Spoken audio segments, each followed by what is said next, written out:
Alright, so a couple of videos ago, you guys were asking for a video of Shiro where everything goes right. So we ran a poll over on Twitter. It's unanimous. So here we go. Shiro's full potential. And if we're being completely honest, this is gonna go a little bit further than that. Not only are we gonna grade his full potential, but we're gonna grade every possible aspect from his different variations as a whole and see what we come up with. I'm here to tell you right now, this is gonna be ridiculous. So back in the third magic video, we were talking about how if Ilyasville's third magic wasn't incomplete, then Shiro would have basically become a god. So to drive that point home, in the case that she did do the complete version, he would be a god and become a perpetual motion machine, meaning that his magical energy is infinite because it just keeps on coming. And that's just to start things off. Okay, you look at both of the ends of Heaven's Field. We know that Shiro can project Excalibur. We also had confirmation from before that Emiya could project Excalibur, but it would take so much energy out of him that he might as well not even do it because it would kill him. Shiro, on the other hand, doesn't have to worry about magical energy at this point. He can project Excalibur of his own volition, and with his reserves, he can use it to his heart's content. We even get a taste of this in Extella and Extra, where Emiya projects Excalibur because he has better reserves. We know that he has access to Ro Ayas, being able to take on some of the strongest hits in the verse, taking Excalibur Morgan head on. He tanked Excalibur. Emiya was able to tank Ku's Phantasm despite all the energy and the momentum that he had behind it and still survive. Of course, he'll have access to Unlimited Blade Works, which is an entire reality marble. So you got this pocket dimension where everything is on his terms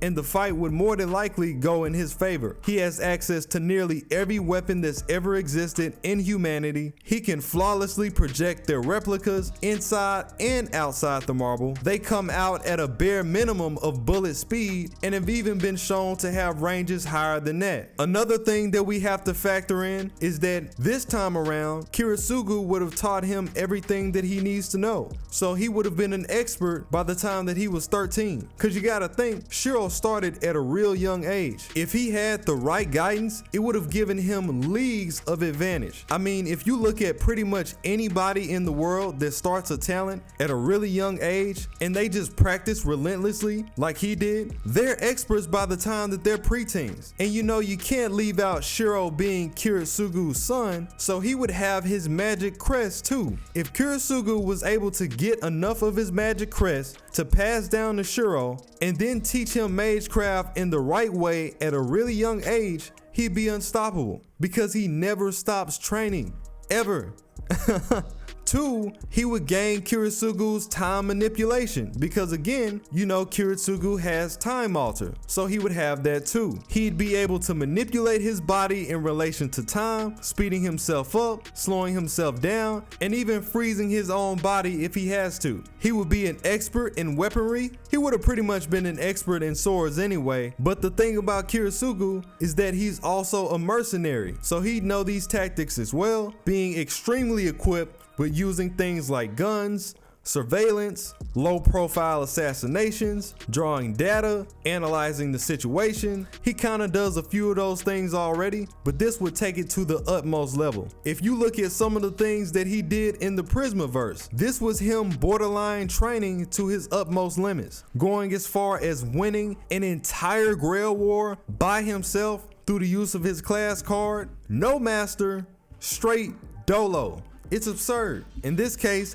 he wouldn't even need the card. Through his fight with Shinji, we know that he can use Concho and Bakia to employ detonation tactics. He has high awareness, allowing him to get the upper hand several times. High agility. I mean, just between Emiya Alter, and Kiritsugu's Time Alter alone, he would have access to 3 reality marbles. He would have a reality marble that he can impose on the world, Time Alter, which he can impose impose on himself, and then Emiya's reality marble, Unlimited Loss, works that he can impose on his weaponry, where the bullets would pierce his targets and release his blade works from the inside. And speaking of Emiya Alter, he would gain access to weapon manipulation. You know, Emiya Alter actually bent his swords into guns. So everything just falls in line with Kiritsugu's training on teaching him how to use guns. If we look at Amakusa Shiro, which is a Shiro that was raised by Rize, he'd have extremely absurd reflexes, superhuman strength. He would have access to the holy weapons, including things like the black keys, different prayers, possibly one of Shiro's phantasms. He would have the training of somebody that's in the holy church, which would take his resolve through the roof. There'd be nothing that would really surprise him.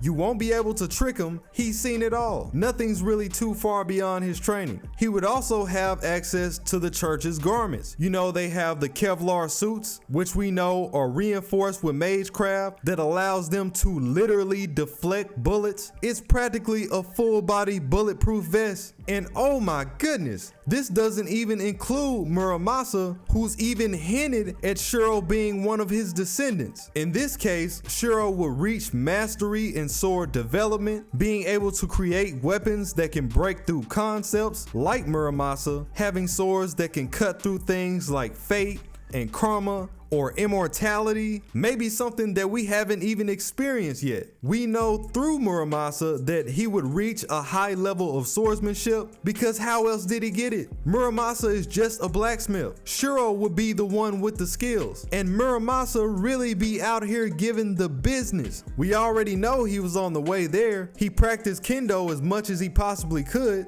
You have the Emiya from the Extraverse, Nameless, who we know faces off against several servants. Some of these you can't really count because they're kind of watered down, but some of them you can, especially if the fate route is anything to go by. You know, he went up against Hurt and was able to kill him 6 times in a row, and by law, it had to be through 6 different methods. He is the last person that you would want to run into. There is a low possibility that he would gain Mystic Eyes, because you have to remember, this is Shiro and he is relentless. If he finds out about the Mystic Eyes collection train, he will make a contract just like he did with Alaya to get his own pair, if that means to help mankind. What else do we have? His body is made of swords, so just fighting him in regular combat would be at a disadvantage to the person that he's going against. He would still have Avalon inside of him, and with him being this perpetual machine, I'm sure he would be able to draw out his power without Saber even being around. His regeneration ability would be through the roof. You couldn't even measure it at that point. He's more than likely healing everything that he gets hit with. So if you plan to go against Shiro, you might want to take off one of those limbs, because that's the only way you're going to get in. And his projections would likely be on the level of Darius Ainsworth in his displacement, because of all the time that he spent on it, where they would be even better than Emiya's. They would be so good that it might as well be the original weapon itself. He would have Kiritsugu's origin bullets, which can literally self-destruct concepts altogether. We've even seen Kuro pull this off in the Prisma timeline. So this is actually one of those ideas that's more canon than it is speculation. From Nameless, we know that he's taken on Altera.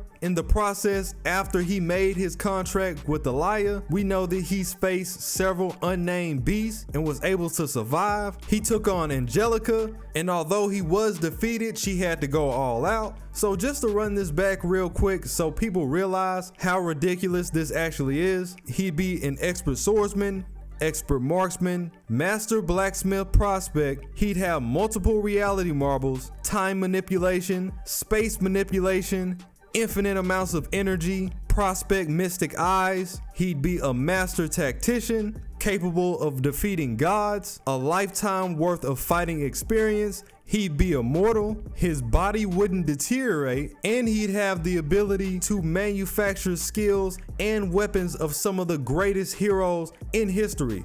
I'm not gonna lie, this was actually disgusting to make.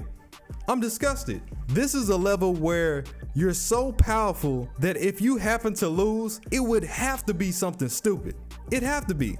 It's almost like he's Darius without the drawbacks, but better. And if you've seen my displacement video, the shit that Darius was doing is out of line, and that took preparation. Shiro wouldn't need preparation. So to answer your question, I'm glad this is not the case. Shiro would be absolutely busted. He would be one of the strongest people in the verse, period.